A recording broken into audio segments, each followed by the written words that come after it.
வசிக்கும்படியாய் தெரிந்து கொண்ட வேத பாடம் லூக்கா 2ஆம் அதிகாரம் 22ஆம் வசனம் தொடங்கி 40ஆம் வசனம் வரை. லூக்கா 2ஆம் அதிகாரம் 22ஆம் வசனம் தொடங்கி 40ஆம் வசனம் வரை. மோசேயின் நியாய பிரமாணத்தின்படியே அவர்களுடைய சுத்திகரிப்பின் நாட்கள் நிறைவேறின போது முதற் பேரான எந்த ஆண் பிள்ளையும் கர்த்தருக்கு பரிசுத்தமானதெனப்படும் என்று கர்த்தருடைய நியாய பிரமாணத்தில் எழுதியிருக்கிறபடி அவரை கர்த்தருக்கென்று ஒப்புக் கொடுக்கவும், கர்த்தருடைய நியாய பிரமாணத்தில் சொல்லி இருக்கிறபடி ஒரு ஜோடி காட்டு புறாவையாவது 2 புறா குஞ்சுகளையாவது பலியாக செலுத்தவும் அவரை எருசலேமுக்கு கொண்டு போனார்கள். அப்பொழுது சிமியோன் என்னும் பெயர் கொண்ட ஒரு மனுஷன் எருசலேமில் இருந்தான். அவன் நீதியும் தேவ பக்தியும் உள்ளவனாயும் இஸ்ரவேலின் ஆறுதல் வர காத்திருக்கிறவனாயும் இருந்தான். அவன் மேல் பரிசுத்த ஆவி இருந்தார். கர்த்தருடைய கிறிஸ்துவை நீ காணும் முன்னே மரணம் அடைய மாட்டாய் என்று பரிசுத்த ஆவியினாலே அவனுக்கு அறிவிக்கப்பட்டும் இருந்தது. அவன் ஆவியின் ஏவுதலினால் தேவாலயத்திலே வந்திருந்தான். இயேசு என்னும் பிள்ளைக்காக நியாய பிரமாணம் முறையின்படி செய்வதற்கு தாய் தகப்பனார் அவரை உள்ளே கொண்டு வருகையில் அவன் அவரை தன் கைகளில் ஏந்தி கொண்டு தேவனை ஸ்தோத்தரித்து, ஆண்டவரே, உன் வார்த்தையின்படி உமது அடியேனை இப்பொழுது சமாதானத்தோடு போக விடுகிறீர்.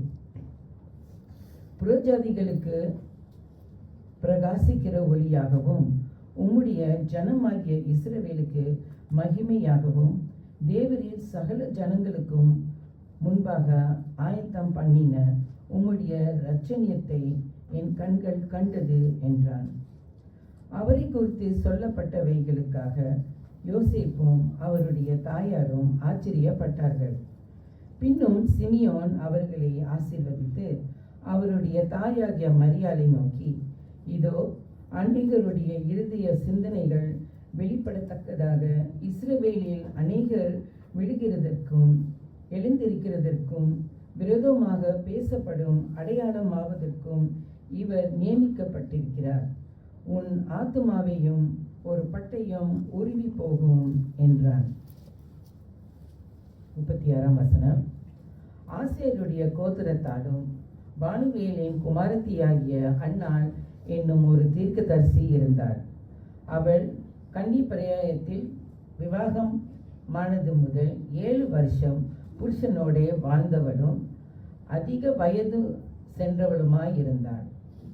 ஏறக்குறைய 84 வயதுள்ள அந்த விதவை தேவாலயத்தை விட்டு நீங்காமல் இரவும் பகலும் உபவாசித்து ஜெபம் பண்ணி ஆராதனை செய்து கொண்டிருந்தார்.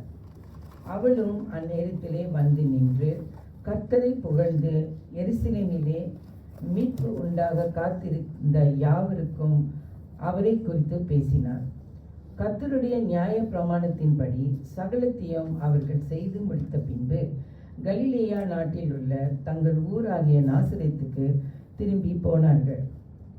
பிள்ளை வளர்ந்து ஆவியிலே பலன் கொண்டு ஞானத்தினால் நிறைந்தது. தேவனுடைய கிருபையும் அவர் மேல் இருந்தது.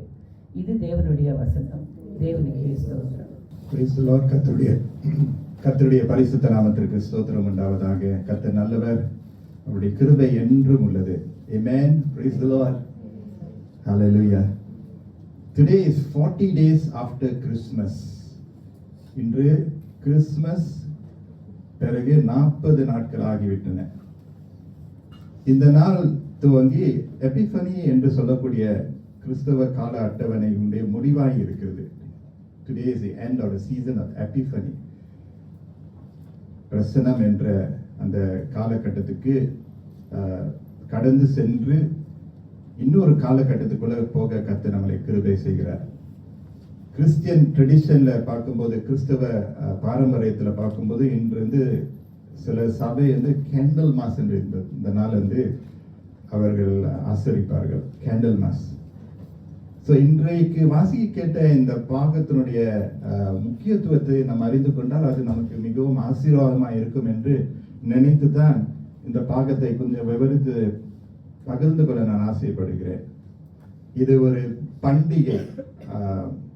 கிறிஸ்துவத்துல ஆரம்ப பண்டிகைகள்ல இது ஒரு முக்கியமான ஒரு பண்டிகையா இருக்குது. It was a feast derived from scripture. So 4th century இருந்து 4வது நூற்றாண்டிலிருந்து துவக்கப்பட்ட ஒரு பண்டிகையில் நம்ம அறிந்து கொள்ள வேண்டும்.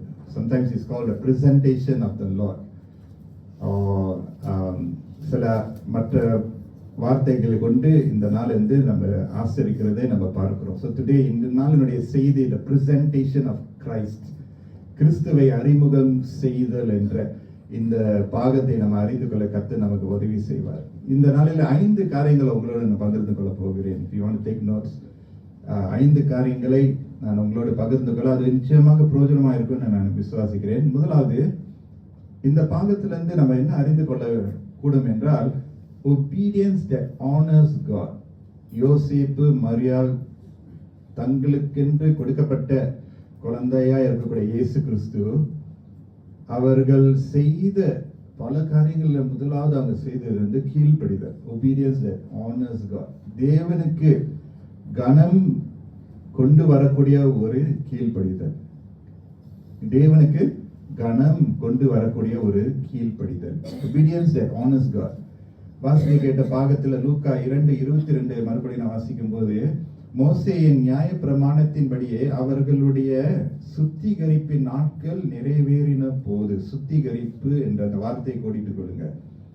முதற் பேரான எந்த ஆண் பிள்ளையும் கர்த்தருக்கு பரிசுத்தமானது எண்ணப்படும் என்று கர்த்தருடைய நியாய பிரமாணத்தில் எழுதியிருக்கிறபடி அவரை கர்த்தருக்கென்று ஒப்பு கொடுக்கவும். ஹல்லேலூயா.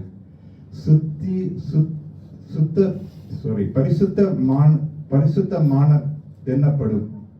ஓகே, கர்த்தருக்கென்று ஒப்பு கொடுக்கப்படும். கர்த்தருடைய நியாய பிரமாணத்தில் சொல்லி இருக்கிறபடி ஒரு ஜோடு காட்டு புறாவையாவது 2 புறா குஞ்சுகளையாவது பலியாக செலுத்தவும் அவரை எருசலேமுக்கு கொண்டு போனார்கள்.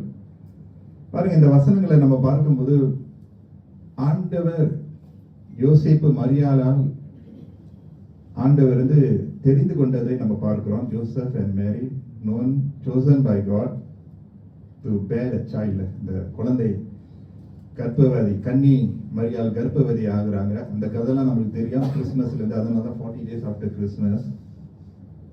But once they have the blessedness of bringing this holy child into the world, இந்த பரிசுத்தமான இந்த குழந்தை இந்த பூமிக்கு அவர்கள் கொண்டு வந்தது ஒன்று. ஆனால் அதற்கு பிறகு என்ன? அதுதான முக்கியம். கர்த்தர் ஆசீர்வதிக்கிறார், ஆசீர்வாதங்களை கொடுக்கிறார். பெற்றுக்கொண்ட நாம் அதை என்ன செய்கிறோம்? அதை கொண்டு நம்ம என்ன செய்கிறோம்? அப்ப யோசேப்பு மரியாளும் அவங்க என்ன செய்யறாங்க? ஒபீடியன்ஸ். தேவனுக்கு கனம் செலுத்துற வண்ணமாக அவங்களுடைய வாழ்க்கை கீழ்ப்படிதலிலே காணப்பட்டது. இந்த சில வசனங்களிலே நம்ம பார்க்கும்போது சுத்திகரிப்பின் முக்கியத்துவத்தை நம்ம பார்க்கிறோம். These few verses give us the importance that is placed on purification. சுத்திகரிப்பினுடைய முக்கியத்துவம். அப்ப யோசேப்பு மரியாளுடைய அவங்களுடைய வாழ்க்கையை நம்ம பார்த்தோம்னா அவங்க வந்து யூதர்கள் நம்ம அறிகிறோம். சாதாரணமான யூதர்கள் அல்ல, ஆனால் தேவ பயம் தேவ பக்தி கொண்ட யூதர்கள்.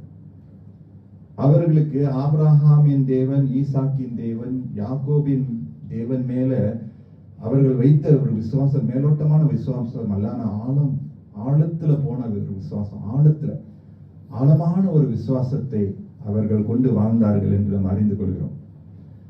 அப்ப யூதர்களுக்கு ஆண்டவர் கொடுத்த மோசேயின் கட்டளைகள் அல்லது நியாய பிரமாணங்கள் ஆண்டவர் எதுக்கு ஜனங்களுக்கு கொடுத்தார்கள் என்றால், ஜனங்கள் வழிநடத்தப்பட வேண்டும், ஒரு கோட்பாடோடு வாழ வேண்டும் என்று சொல்லி. So the law was given. Sinai மலையிலிருந்து 10 கட்டளை, மற்ற கட்டளையும் வழங்கப்பட்டது. அதிலிருந்து மற்ற கட்டளையும் வந்தது என்று நம்ம பார்க்கிறோம். எதற்கு அந்த கட்டளைகள் கொடுக்கப்பட்டன என்று சொன்னால், ஜனங்கள், கர்த்தருடைய ஜனங்கள், தெரிந்து கொள்ளப்பட்ட ஜனங்கள் அவருடைய வழியிலே காணப்பட வேண்டும், அவருடைய கோட்பாடிலே காணப்பட வேண்டும் என்று சொல்லி. அப்ப ஆண்டவர் அந்த நியாய பிரமாணங்களை கொடுக்கிறாரு. அப்போ இவர்கள் யோசேப்பு மரியாளும் என்ன செய்யறாங்க? முழு மனதோடு இந்த குழந்தையை தேவனுடைய வழிகளிலே நடத்த ஒப்பு கொடுத்தார்கள். ஆமென் சொல்லுமா? Whole heartedly He wholeheartedly brought the child Jesus in the ways of the Lord. இங்க இருக்கக்கூடிய அநேக பெற்றோர்கள் இங்க இருக்கிறீங்க. All parents, just like Joseph and Mary, யோசேப்பு மரியாள் போல உங்களுடைய பிள்ளைகளை கர்த்தருக்கென்று பரிசுத்தமாகவும் தூய்மையாகவும் சுத்திகரிக்கப்படுத்துவதற்காகவும் ஆண்டவரிடத்தில் சமர்ப்பிக்க கர்த்தர் நம்மளை அழைக்கிறார். Present your child for purification and consecration. Present your child. அதுதான் presentation of Christ. அதுதான் யோசேப்பு மரியாளும் அவங்க செய்றாங்க. எதெல்லாம் செய்ய வேண்டுமோ அதெல்லாம் அவங்க தவிர்க்காம சோர்ந்து போகாமல் செய்ததை நம்ம வாசிக்கிறோம். ஆமென் சொல்லுமா? Never negate traditions. பாரம்பரியம் சொல்லி நம்ம வந்து ஒதுக்கி விட்டுறக்கூடாது. சில பாரம்பரியங்கள் மனுஷனால் உண்டாக்கப்பட்ட பாரம்பரியங்கள் நம்ம நினைச்சிடக்கூடாது. தேவ வார்த்தை மூலமாக காலம் காலமாக உருவாக்கப்பட்டு நியமிக்கப்பட்ட நல்ல பாரம்பரியங்கள். சங்கீதம் 127:4 பார்க்கும்போது Psalms 127:4, இதோ பிள்ளைகள் கர்த்தரால் வரும் சுதந்திரம், கற்பத்தின் கனி அவரால் கிடைக்கும் பலன். Behold, sons are a heritage, is a blessing, precious. ஆண்டவர் நமக்கு பிள்ளைகளை கொடுக்கிறார். ஆமென் சொல்லுமா? கர்த்தர் தான் கொடுக்கிறார். God is the one who gives. He decides to give. எப்பொழுது யாருக்கு எந்த நேரத்தில் எந்த சூழ்நிலை கொடுப்பார் என்று நமக்கு தெரியாது. ஆனால் அவர் தான் கொடுக்கிறார். அப்ப குழந்தையை கொடுத்தவர் அவருக்கு தான் அந்த பொறுப்பு இருக்கிறது. அதாவது God owns our children. Ownership belongs to God. அவருக்கு தான் உரிமை இருக்கிறது. ஏன்னா அவர் தான் கொடுத்தார். அவர் தான் பரம தகப்பன், தாய் அவர் தான். So our children primarily belong to God. Amen சொல்லுமா? அவருக்கு தான் சொந்தம். நம்ம யாரு? பெற்றோர்களாக இருக்கக்கூடிய நம்ம யாரு? ஸ்டூவர்ட்ஸ். நம்ம வந்து பார்வை கொள்கிறோம், நம்ம வந்து கவனிக்கிறோம், ஆதரிக்கிறோம், பராமரிக்கிறோம். We are just stewards, not just stewards, we are stewards of God's blessing. அப்போ எல்லா காலத்துக்கும் எல்லா நேரத்துக்கும் காரியங்களை செய்து நிறைவேற்ற வேண்டும். யோசேப்பு மரியாளும் அவங்க என்ன செய்றாங்க? காலத்துக்கு ஏற்ற காரியங்களை தவறாமல் அவர்கள் செய்தார்கள். There was seasons and time for everything, and Joseph and Mary அந்த காலத்துக்கு அந்த நேரத்துக்கு ஏற்ற காரியங்களை அவங்க தவறாம செய்தாங்க. எதெல்லாம் கர்த்தர் செய்ய சொல்றாரோ நேரத்தோடு செய்யறதுதான் ஆசீர்வாதம். ஆமென். தாமதிக்க கூடாது. அதுதான் முழு மனதான ஒரு கீழ்ப்படிதல். தாமதிக்க கூடாது. உதாரணமாக நீங்க பாத்தீங்கன்னா லூக்கா 2 அந்த வாசிக்க கேட்ட 22ஆம் வசனத்துக்கு முந்தின வசனத்தை பார்க்கும்போது 21ஆம் வசனம் என்ன சொல்லுது? On the 8th day, 8ஆம் நாளிலே அவருக்கு விருத்த சேதனம் செலுத்தக்கூடிய நேரம் வந்த உடனே அவருக்கு இயேசு என்று பெயரிடப்பட்டார். அப்ப அந்த நேரத்துல 8ஆம் நாளிலே, 8ஆம் நாள் எந்த நாளிலே எந்த நேரத்துல எந்த காலத்துல குறிப்பிடப்பட்டு இருக்கிறதோ அந்த நேரத்துல அந்த காலத்துல கீழ்ப்படிய வேண்டும். எல்லாவற்றிற்கும் ஒரு நேரம் ஒரு காலம் உண்டு. கர்த்தர் நியமிக்கிற காலத்தை நம்ம விட்டுட்டோம்னா அது வர வேண்டிய ஆசீர்வாதங்க நேரத்தோட வராது. நம்ம தான் கதவை அடைச்சு போட்டுருவோம். கர்த்தர் ரெடியா இருக்கிறாரு. அப்ப அவர் சொல்ற நேரத்துல அவர் நியமிக்கிற நேரத்துல தான் நம்ம செய்ய கர்த்தர் நம்மளை அழைக்கிறார். And that is why the idea of 40 days. என்னத்துல நம்ம பார்க்கலாம் the idea of 40 days. 40 நாள் பிறகு ஒரு ஜபம் வைக்கிறது, 40 நாள் பிறகு கூடுவதுன்னு சொல்லி அதுதான் அந்த ஐடியா. வேதத்துல இருந்து தான் நம்ம இதை பார்க்கணும். இந்த ஐடியா அங்கிருந்து தான் வருகிறது. அந்த தாய் அந்த குழந்தை இருவரும் சுத்திகரிக்கப்பட வேண்டும். கர்ப்பம் தரித்து பிள்ளை பெற்ற பிறகு ஒரு சுத்திகரிப்பின் காலம்னு ஒன்று இருக்கு. அந்த காலத்துல எதெல்லாம் செய்ய வேண்டுமோ எதெல்லாம் செய்யக்கூடாதுன்னு கூட அவர்களுக்கு வந்து கற்றுக் கொடுக்கப்படுகிறது. லேவியாகம புத்தகத்துல அதை வாசிக்காத பார்க்கறதுக்கு நம்மளுக்கு நேரம் ரொம்ப இருக்காது.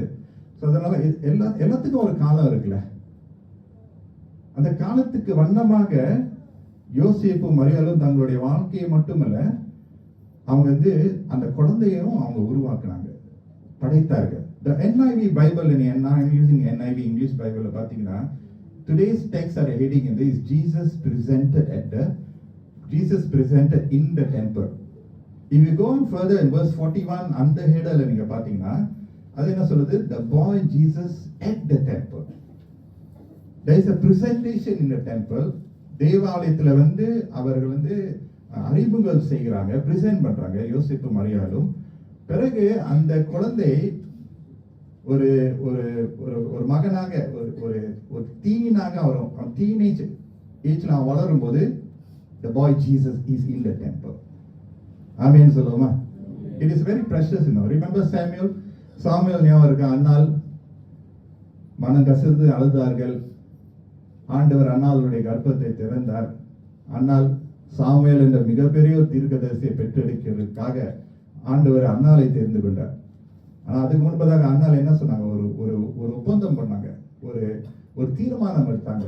ஆண்டவரே, நீங்க எனக்கு ஒரு குழந்தை கொடுத்தீங்கன்னா, நீங்க எனக்கு ஒரு ஆசீர்வாதம் கொடுத்தீங்கன்னா, நீங்க எனக்கு இது செஞ்சீங்கன்னா, நீங்க எனக்கு அது செஞ்சீங்க. எத்தனை பேர் நம்ம எத்தனை தீர்மானம், எத்தனை ஆசீர்வாதங்கள் பெறுவது மூலம் எவ்வளோ இதெல்லாம் பண்ணியிருப்பான் ஆண்டவர்கிட்ட. Lord, if you do this, I will do this. If you do this, I will do this, right?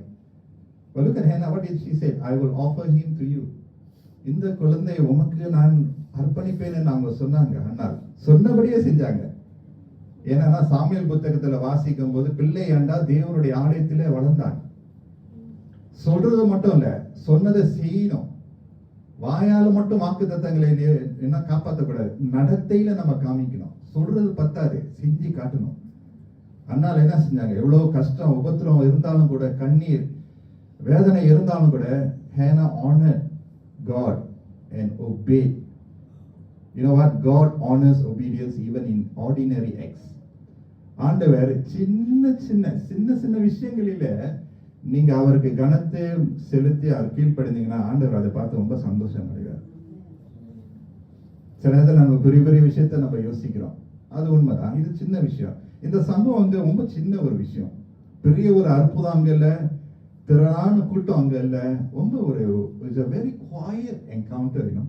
It's a very quiet, precious, புனிதமான ஒரு சூழ்நிலை. மரியாளும் யோசேப்போடு அந்த குழந்தையை எடுத்து வந்து தேவாலயத்துக்கு கொண்டு வந்து சேர்க்கிறாங்க. இந்த இயேசுவை அவர்கள் படைக்கிறதை நம்ம பார்க்கிறோம். It's a very precious time, you know. So all parents here, father, mother, even grandparents சொல்லலாம், you know, continue, தொடர்ந்து ஆண்டவருக்கு கீழ்ப்படிந்து, obedience honors God, ஆண்டவருக்கு கனத்தை கொண்டு வந்து சேர்க்கும். Okay, obedience honors God. இரண்டாவது, a life offered to God. இந்த ஜீவன் தேவனுக்கென்று அர்ப்பணிக்கப்படுகிறது. ஹல்லேலூயா. இயேசு கிறிஸ்து யூதர்களுடைய கலாச்சாரத்திலிருந்து முதல் பேரான குமாரனை அவங்க வந்து அர்ப்பணிக்கணும். the first born, முதல் கனி, எல்லாம் முதல் கனி, முதல் ஆசீர்வாதம், முதல் ஓகே, களஞ்சியத்தில விவசாயத்துல முதல் இல்ல, 10ல் 1 சொல்றோம்ல, முதல், அது அப்படியே ஃப்ரெஷ்ஷா அப்படியே முதன்மையாக கர்த்தர் கொடுத்ததை முதன்மையாக நம்ம கொடுக்கணும்னு சொல்லிட்டுல. So Jesus is presented as the firstborn. He is being presented. இது என்ன காமிக்குதுன்னா, அவர் வந்து படைக்கப்படும் போது, அர்ப்பணிக்கப்படும் போது அவருக்கு முன்பதாகவே சிலுவையும் இருக்கிறது என்று. குமாரன் பிதாவுக்கு அர்ப்பணிக்கக்கூடிய ஒரு வெரி சிக்னிஃபிகன்ட் ஒரு ஆக்ட். குமாரனாகிய தேவன்ல இயேசு கிறிஸ்து வந்து ஒரு குழந்தையாய் அவர் இந்த பூமிக்கு வந்தார்ல. He was a son. The son is like the son is offered to the father at the temple of God. குமாரன் பிதாவானவருக்கு அர்ப்பணிக்கப்படுகிறார். எவ்வளவு பெரிய ஒரு சிக்னிஃபிகன்ஸ் இல்ல, a life offered to God. அப்படி என்றால் இயேசு கிறிஸ்து ஒரு வார்த்தை சொல்வதற்கு முன்பதாகவே அவர் அர்ப்பணிக்கப்பட்டார். அவர் சொல்றதுக்கு முன்பதாகவே பிதாவினுடைய சித்தத்துக்கு அவர் அர்ப்பணிக்கப்பட்டார். அதுதான் பெற்றோர்கள் நம்ம செய்யறோம்ல, Lord, you have given, Lord, I submit to you. அந்த அர்ப்பணிப்பு ஒரு தடவை பத்தாது. பெற்று எடுத்தவங்களுக்கு தெரியும், right? Your commitment to your child is lifelong. Is really lifelong. நாங்க மனைவியாரே recently we were talking about parents, you know, parenthood and all that, and we are thinking about parents who have children who need extra attention. We all know parents, you know, பிள்ளைகள் பலவிதமான பிள்ளைகள் இருக்கிறாங்க. சில பிள்ளைகள் வந்து they may have some challenges in their life. அவங்களுடைய பிறப்பிலே சில challenges இருக்கு. And we term it as special needs, correct? Special needs. அந்த special needsல ஒரு பெரிய ஸ்பெக்ட்ரம் இருக்கு. we are just thinking special needs இருக்கக்கூடிய பெற்றோர்கள், ஐ மீன் அவங்களுடைய சுமை எவ்வளோ பெரிய ஒரு சுமை தெரியுமா, எவ்வளோ பெரிய ஒரு பாரம்.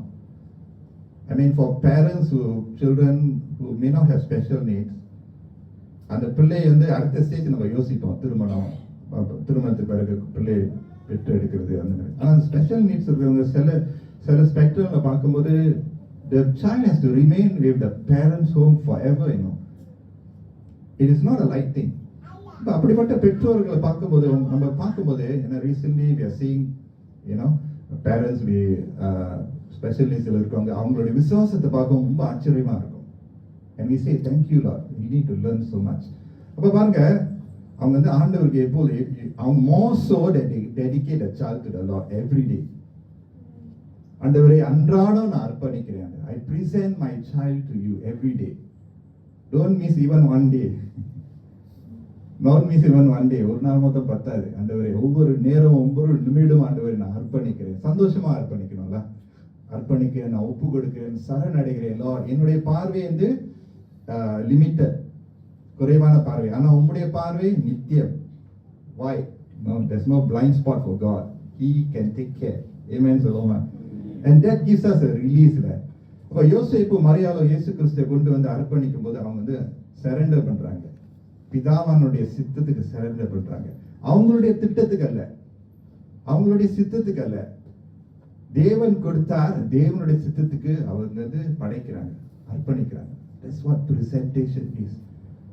Lord, you have given, I give it back to you, Lord. Amen. நீங்க என்ன வைத்திருக்கிறீங்களோ எங்க பிள்ளைங்களுக்கு ஆண்டவரே, நீங்க அவங்க வாழ்க்கையில குறுக்கிட்டு அவங்களை ஆசீர்வதிங்கன்னு சொல்லிட்டு அதுதான் இங்க நடக்குது.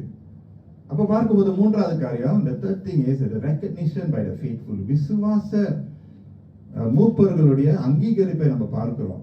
இந்த படத்துல அது இருக்கான்னு தெரியல, பட் சிமியோன் என்ற ஒரு மிகப்பெரிய ஒரு மூத்தவர், மிகப்பெரிய மூத்தவர். Simon was a righteous, very righteous, நீதியாய் ஒரு பக்தி நிறைந்த ஒரு ஒரு ஒரு மூப்பராக அவர் இருக்கிறாரு. வேதம் என்ன சொல்லுது? அவர் காத்து கொண்டு இருக்கிறார். He was waiting for God's promise to be fulfilled.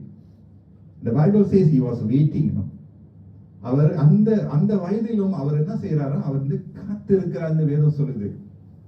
எருசலேமிலிருந்து அவர் காத்து கொண்டு இருக்கிறார். வயதானவர். I want to encourage, as much as I encourage the young parents here with children, I want to encourage வயதுள்ளவர்கள், முதியோர்கள் நம்ம சபையில நீங்க இருக்கிறீங்க. சிமியோனை பாருங்க, கர்த்தருடைய வாக்கு தத்தம் நிறைவேறுவதற்காகவே அவர் பொறுமையோடு காத்திருந்தார். ஹல்லேலூயா. Wait upon the Lord. உங்களுடைய சரீரம் அழிவுக்குள்ள போய்கொண்டு இருக்கலாம், பலவீனமாய் போய்கொண்டே இருக்கலாம். Unfortunately நம்ம ப்ரொடக்ஷன் அப்படி இருக்கு. வயது ஏற ஏற லிகமெண்ட்ஸ் அங்க, bone pain, nerve pain, skin condition. வயது ஏற என்ன நடக்கும்? The body will decay. But friends, உங்க ஸ்பிரிட் டிகே பண்ணாம இருக்க நீங்க காத்துக்கொள்ளுங்க. மாம்சம் பலவீனமா இருக்கிறது, ஆவியோ உற்சாகமா இருக்கு. உங்க மாம்சத்தை பார்த்து சோர்ந்து போயிடாதீங்க. சிமியோன் பாருங்க, அவர் வயது ஏறினாலும் அவருடைய ஆவிக்குரிய அந்த விவேகம் வந்து குறையவே இல்லை. அவர் கர்த்தருக்குள் காத்துக்கொண்டே இருக்கிறார். எத்தனை வருஷம் வந்திருக்கா நீங்க யோசித்து பாருங்க. The Bible says that this man is waiting. Not only that, the Holy Spirit அவருக்குள்ள அவரோடு இசைந்து அசைவாடிக்கொண்டே இருக்கிறார் என்று அந்த சில வசனங்களிலே நம்ம பார்க்கிறோம். The Holy Spirit was upon him. அவர் மேலே பரிசுத்த ஆவியானவர் இருந்தார். பரிசுத்த ஆவியானவர் தன்மையை வெளிப்படுத்தினார். The Holy Spirit revealed to him and the Holy Spirit was moved to touch him. ஆவியானவர் அவரை தொடுகிறத அவர் உணர்கிறார். Hallelujah. Praise God. இங்க இருக்கிற நிறைய நம்ம all ages are important in the church of God. எல்லா வயதுள்ளவர்களுக்கு ஆவியானவருடைய கிரியை உண்டு. Hallelujah. Look at Elizabeth. Elizabeth பாருங்க, கர்ப்பம் தரிக்கும் போது ஆவியானவர் கிரியை செய்து அந்த குழந்தை ஆவியானவரால் நிரப்பப்படுகிறார். கர்ப்பம் தரித்து இருக்கக்கூடிய நேரத்தில் a child. And look at Jesus, 12 years old, is filled by the Holy Spirit. And look at Simeon பாருங்க, ஆவியானவரால் நடத்தப்படுகிறார். அப்ப ஆண்டவருடைய economyல no one age group is superior to the other. Amen, சொல்லுமா? It's very important. We must believe and empower every age group. எல்லாரும் ஆவியானவரால் நிரப்பப்பட்டு நடத்தப்பட முடியும். இது ஒரு பெரிய ஒரு ஆதாரமா இருக்கிறது. அப்போ சீமியோன் பாருங்க, உண்மையுள்ள ஒரு ஊழியக்காரர், ஒரு பக்தி, ஒரு பரிசுத்தமான ஊழியக்காரர். அவன் என்ன செய்கிறாரு? லூக்கா 2:28, லூக் chapter 2:28, அவன் அவரை தன் கையில் ஏந்தி கொண்டு, ஹalleluya, தேவனை ஸ்தோத்திரித்து, praise the Lord. This senior man of God is taking the child Jesus. ஆண்டவரே, உமது வார்த்தையின்படி உமது அடியேனை இப்பொழுது சமாதானத்தோட போக விடுகிறீர். புற ஜாதிகளுக்கு பிரகாசிக்கிற ஒளியாகவும் உம்முடைய ஜனமாகிய இஸ்ரவேலுக்கு மகிமையாகவும் தேவரீர் சகல ஜனங்களுக்கும் முன்பாக ஆயத்தம் பண்ணின உம்முடைய இரட்சணத்தை என் கண்கள் கண்டது என்றான். ஹalleluya. சோர்ந்து போகவே நாம் கர்த்தர் உங்களுடைய கண்களுக்கு முன்பதாகவே காரியங்களை நிறைவேற்றுவார். கர்த்தர் அதை செய்வார். சில நேரத்துல தாமதம் இருக்கிறது போல இருக்கும். But be steadfast in the Lord. ஸ்டெட்ஃபாஸ்டாவே இருங்க, உறுதியாகவே இருங்க. கர்த்தர் எதெல்லாம் அவருடைய நேரத்துல நிறைவேற்றுவாரோ அவர் நிறைவேற்றி முடிப்பார். நம்முடைய பிள்ளைகள் நல்ல கரத்துல இருக்கிறாங்க. அவருடைய எதிர்காலம் நல்ல கரத்துல இருக்குது. நம்ம நம்பணும். கர்த்தர் அதை செய்வார், நம்பணும். சிலருக்கு கொஞ்சம் டிஃப்ரெண்ட் டைமிங்ல வரும், மற்றவர்களுக்கு மற்ற டைமிங்ல வரும். ஆனா கர்த்தர் உண்மை உள்ளவராக இருக்கிறார். தலைமுறைக்கு அவர் உண்மை உள்ளவராக இருக்கிறார். சிமியோன் அப்படியே அந்த குழந்தையை ஏந்தி கொண்டு, ஹalleluya, அங்க ஒரு பெரிய ஒரு ஆசீர்வாதமான ஒரு சம்பவம் அங்க நடைபெறுகிறது. And Simeon is prophesying that this child is going to be a light for the world. அதோடு பாருங்க, சிமியோன் மட்டும் இல்ல, அன்னா என்ற ஒரு தீர்க்கதரிசி நமக்கு அறிமுகப்படுத்தப்படுகிறார். The prophetess Anna. Now never underestimate the role of the prophetess. தீர்க்கதரிசியினுடைய ஊழியம் இன்றைக்கு வரைக்கும் இருக்கு, நம்ம மறந்து விடக்கூடாது. இந்த தீர்க்கதரிசியினுடைய வயது என்ன தெரியுமா? 84 years. Hallelujah. And not only that, she lost her husband. She is a widow. விதவையாக அவங்க இருக்கிறாங்க. ஆனால் அவங்களுடைய வாழ்க்கையை நீங்க பாருங்க, தேவாலயத்துல அன்றாடம் அவங்க போய் நேரத்தை செலவழித்து உபவாசித்து ஜெபிக்கிறதை நம்ம வாசிக்கிறோம். இது எவ்வளவு பெரிய ஒரு இன்ஸ்பிரேஷனா இருக்கு. ஆமென் சொல்லுமா? அதை வாசித்து பாருங்க. நீங்க வாசித்து பார்த்தீங்கன்னா ரொம்ப ஆச்சரியமா இருக்கும். Then a widow, she was 84. She never left the temple but worshiped night and day, fasting and praying. பாத்தீங்களா? எத்தனை வயசு? 84.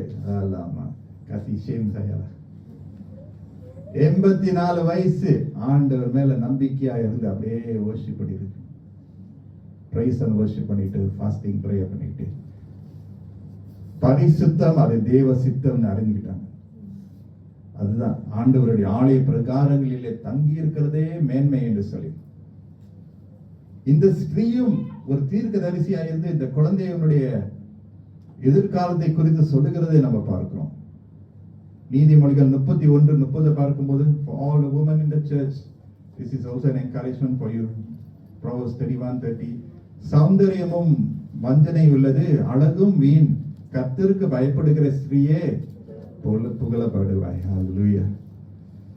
அவள் கைகளின் பலனை அவளுக்கு கொடுங்கள், அவளுடைய செய்கைகள் வாசல்களில் அவளை புகழ கடவுது. கர்த்தருக்கு பயப்படுகிற ஸ்திரீயே புகழப்படுவார். ஹalleluya. அதுதான் நல்லதுங்க. அதுதான் அந்த அழகு தான் நம்மளுக்கு வேணும். ஆமென் சொல்லுமா?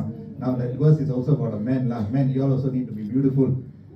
நீங்களும் நானும், all the men say amen. Okay, சிலர் இப்பதான் விடுத்திருக்கீங்க. Praise the Lord. Thank you. Okay. இது மென்னுக்கு, உமனுக்கு மட்டும் இல்லை, மென்னுக்கும் நம்மளுடைய அழகு கர்த்தர்.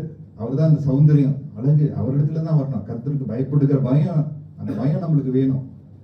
But it is important, right? அப்ப இந்த பெரியவர் மூத்தவர்களுடைய ஆசீர்வாதம் இயேசுனுடைய வாழ்க்கையிலே ஆரம்பத்திலிருந்து வருகிறது. பெரியவர் மூத்தவர்களுடைய ஆசீர்வாதம் எவ்வளவு முக்கியம். Until today, whenever I have an opportunity, I get the blessings of the elders. It is very important. எவ்வளவு அனுபவம், எவ்வளவு திறமை, எவ்வளவு கிஃப்டிங் இருந்தாலும் அந்த மூத்தவங்களுடைய பார்வைக்குள்ள, அவங்களுடைய ஆசீர்வாதத்துக்குள்ள இருக்கிறது நல்லது. அவங்களுடைய நல்ல வார்த்தைக்குள்ள, அவங்களுடைய எச்சரிக்கையின் வார்த்தை, அவங்களுடைய கடிந்து கொள்ளுதல், அன்பான கடிந்து கொள்ளுதலுடைய வார்த்தை, அவங்களுடைய அரவணைப்புக்குள்ள, அது ஆசீர்வாதம். It's a blessing. The child Jesus was blessed by two great senior faithful men and women, you know. நீங்களும் நானும் பாருங்க, அந்த அந்த அந்த சம்பவத்துல நம்ம பார்க்கிறோம், அங்கே ஒரு நல்ல ஒரு குடும்ப சூழ்நிலை. The presentation of Christ shows us that the community is important. Jesus was growing up in a community, independent candidate level. Of course, he can do it all by himself, but he needed the people around him. Later, அந்த கடைசி verse பார்க்கும்போது அதை நம்ம கவனிக்கலாம். Right, 3 காரியம் சொன்னா 4-5 பார்க்கும்போது he was a light for the nations. தேசங்களுக்கு அவர் ஒளியா இருந்தார். இஸ்ரவேலுக்கு மட்டும் அவர் மேசியா இல்ல, ஆனா தேசத்துக்கே அவர் ஒளியை கொண்டு வருவதற்காக உலக ரட்சகர் என்ற அந்த அந்த அழைப்பு அந்த பிறப்பிலே அவர் பெற்றுக்கொள்கிறத நம்ம பார்க்கிறோம். இருளை நீக்கி வெளிச்சத்தை கொண்டு வருவதற்காக அப்படியே உடைத்து வருவதற்காக இயேசு படைக்கப்படுகிறார். So this presentation of Christ is a very significant thing. ஏன்னா அவருடைய பாதை கடைசியான பாயிண்ட், அவருடைய பாதை ஒரு லேசான ஒரு பாதை அல்ல. The last point is the cost of redemption. மீட்பின் விலைக்கிரியம். இவர் படைக்கப்படுகிறார் தெரியுமா? என்னதமா ஆகப்போது, அவருக்கு உபத்திரம் வரப்போகுது, எதிர்ப்பு வரப்போகுது, தள்ளப்படக்கூடிய ஒரு சூழ்நிலை வரப்போகுது, அதிகமான துக்கத்தை மரியாலும் சந்திக்க வேண்டியதா இருக்கிறது. இந்த ரட்சிப்பை கர்த்தர் சம்பாதிக்கும் போது வேதனையோடு தான் அவர் சம்பாதிக்கிறார். அவர் மீட்பினுடைய விலைக்கிரயத்தை சந்திப்பதற்காக அவர் படைக்கப்படுகிறார். மீட்பினுடைய விலைக்கிரயத்தை அவர் சந்திப்பதற்காக அவர் படைக்கப்படுகிறார். He is presented. It's not going to be a rosy life for Jesus, neither for us. எல்லாமே அழகாக சுமூகமாக இருக்கும் என்ற வாழ்க்கை நமக்கு அல்ல, ஆனாலும் தேவன் நம்மோடு இருக்கார். அதுக்குதான் இந்த அறிமுகம் செய்தல் ரொம்ப முக்கியம். The presentation to the Lord is very very important, and it is why நம்முடைய some of us parents we practice bringing our child to the church, dedicate the child first, right? ஞானஸ்நானம் ஒண்ணு, ஆனா டெடிகேட் பண்ண சிலர் வருவாங்க, கொஞ்சம் prayer கேட்பாங்க. அது ஒரு டெடிகேஷன், ஒரு அர்ப்பணிப்பு. அது லைட்டா நம்ம நினைக்கிறது இல்லை, என் பிள்ளைக்காக ஜெபிங்க, குடும்பத்துக்காக ஜெபிங்க, கணவருக்காக ஜெபிங்க, மனைவிக்காக ஜெபிங்கன்னு சொல்லிட்டு ஒரு அர்ப்பணம். It's a presentation to the Lord. ஏன்னா அவர் இல்லாம நம்மளால முன் செல்ல முடியாது. அப்ப முடிவாக நம்ம பார்க்கும்போது இந்த யோசேப்பு மரியாளும் அவர்கள் பெற்ற இந்த குழந்தையை அவர்கள் எப்படி படைக்கிறார்கள், அவர்கள் படித்தது நிமித்தமாக வந்த ஆசீர்வாதம் லூக்கா 2:39-40 நம்ம பார்க்கிறோம். கர்த்தருடைய நியாய பிரமாணத்தின்படி சகலத்தையும் அவர்கள் செய்து முடித்த பின்பு, சகலத்தையும் செய்து முடித்த பிறகு, when Joseph and Mary had done everything required of the law of the Lord, everything, ஒண்ணு கூட விடாம, அதனால பாரம்பரியங்கள், கிறிஸ்தவ பாரம்பரியங்கள், வேதத்தின்படி இருக்கக்கூடிய பாரம்பரியங்கள் ஃபாலோ பண்றது நல்லது. ஞானஸ்நானம் எடுக்கிறது நல்லதுதான், திடப்படுத்தல் எடுக்கிறது நல்லதுதான், சாக்கிரமந்துகளை பங்கு கொள்றது நல்லதுதான், நல்ல பாரம்பரியங்கள், ரைட்? இப்ப இவர்கள் என்ன செய்கிறார்? சகலத்தையும் அவர்கள் செய்து முடித்த பின்பு. In other words, Joseph and Mary were not halfway believers, halfway. கிடைச்சிருச்சு ஆசீர்வாதம், அதோட போயிருவோம் அந்த மனப்பான்மை அவங்களுக்கு இல்ல. கிடைச்சிருச்சு அதோட இல்ல, சாகிற வரைக்கும், கடைசி மூச்சு வரைக்கும் சகலத்தையும் நான் செய்து முடிப்பேன் ஆண்டவரே, உம்முடைய கிருபையினால, உம்முடைய பலத்தினால. அப்ப என்ன நடக்குது? சகலத்தையும் அவர்கள் செய்து முடித்த பின்பு கலிலேயா நாட்டில் உள்ள தங்கள் ஊராகிய நாசரேத்துக்கு திரும்பி போனார்கள். இதுதான் மேன்மை. 40வது வசனம் பாருங்க. பிள்ளை வளர்ந்து, ஹல்லேலூயா சொல்லுமா, பிள்ளை வளர்ந்து, இயேசுவும் வளரணும். The baby Jesus has to grow. He entered into humanity, தெரியுமா? Although he is royal blood, he is God. He entered into humanity. He doesn't have a secret root, தெரியுமா? அவருக்கும் நம்ம போலதான் அவர் வாழ்ந்தார்னு வேதம் சொல்லுது. நம்மளை போலதான் அவர் அப்பா அம்மாவுடைய வழியில, உடன் பிறந்தவர்களுடைய வழியில, குடும்பத்துக்குள்ள அவருக்கும் சில டீனேஜ் எக்ஸ்பீரியன்ஸ் எல்லாம் அவர் கண்டிப்பா இருந்திருக்கும். பிள்ளை வளர்ந்து, there's not a shortcut, வந்துருச்சு பூமிக்கு பட்டுன்னு Jesus 30 years into the ministry இல்ல தெரியுமா? அவருக்கும் படிப்படியான வளர்ச்சி இருக்கு. பிள்ளை வளர்ந்து ஆவியிலே பலன் கொண்டு, ஹல்லேலூயா. எதுல பலன் கொண்டு? ஆவியிலே. நம்ம பிள்ளைகள் எதுல பலன் கொள்ள வேண்டும்? படிப்பு நல்லதுதான், உத்தியோகம் நல்லதுதான், கரியர் நல்லதுதான், whatever extra curricular, extra whatever it is, அதெல்லாம் நல்லதுதான். ஆனா not at the expense of growing in the spirit. படிப்பு நல்லதுதான், உத்தியோகம் நல்லதுதான், மற்ற எல்லாம் நல்லதுதான். ஆனா அதோடு சேர்ந்து ஆவியானவருடைய அனுக்கிரகம், ஆவியானவரோட ஒரு ஐக்கியம், அதுதான் வேணும்.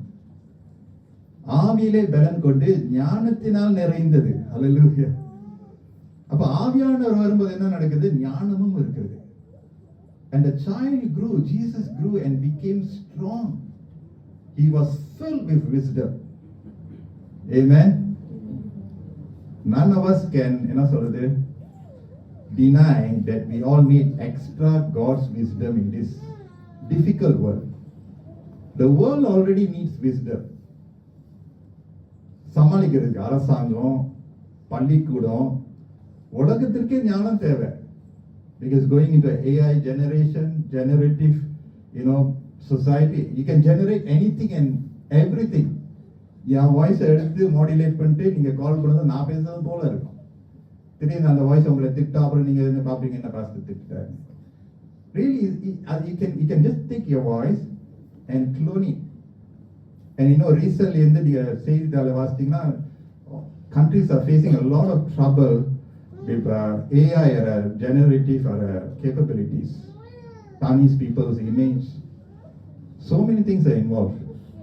அப்ப உலகத்திற்கே ஞானம் தேவைப்படுது, அரசாங்கத்துக்கே ஞானம் தேவைப்படுது. சைபர் செக்யூரிட்டியான இஷ்யூ, பள்ளிக்கூடத்துல இருந்து போன் அவங்க பேன் பண்ணிட்டாங்க, அது வேற ஞானத்தோட நடத்தும். I mean, there's so many things. The world already needs wisdom.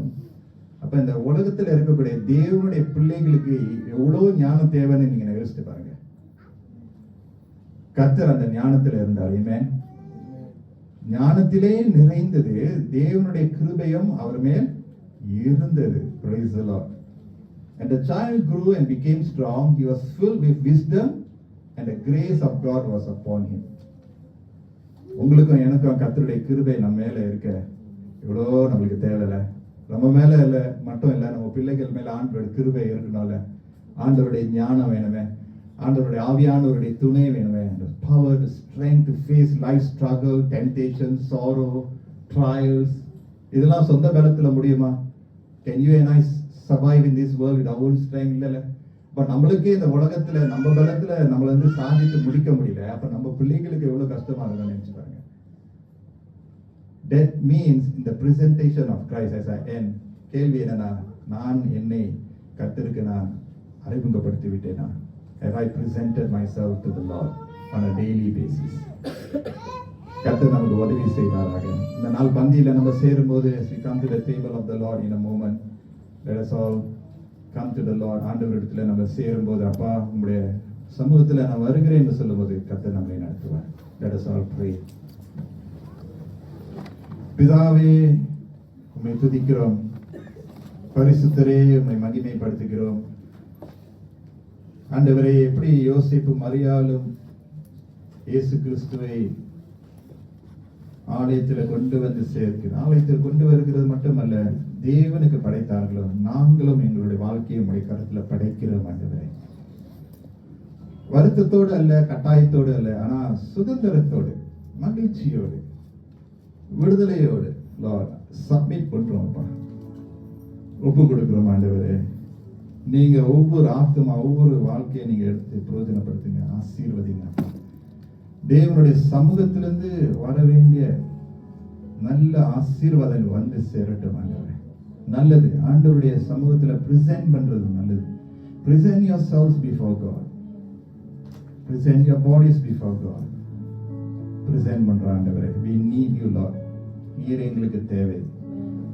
நன்றியோடு நாங்கள் துதிக்கிறோம்.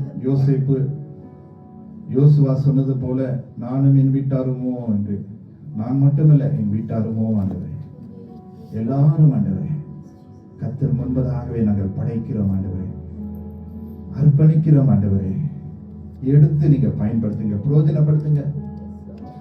வேண்டாத பலவீனங்கள் எல்லாம் எடுத்து போட்டு ஆண்டவரே, உம்முடைய சமூகம் என்று நித்திய ஆனந்தம் என்று சொல்லி நாங்கள் சேருகிறோம்.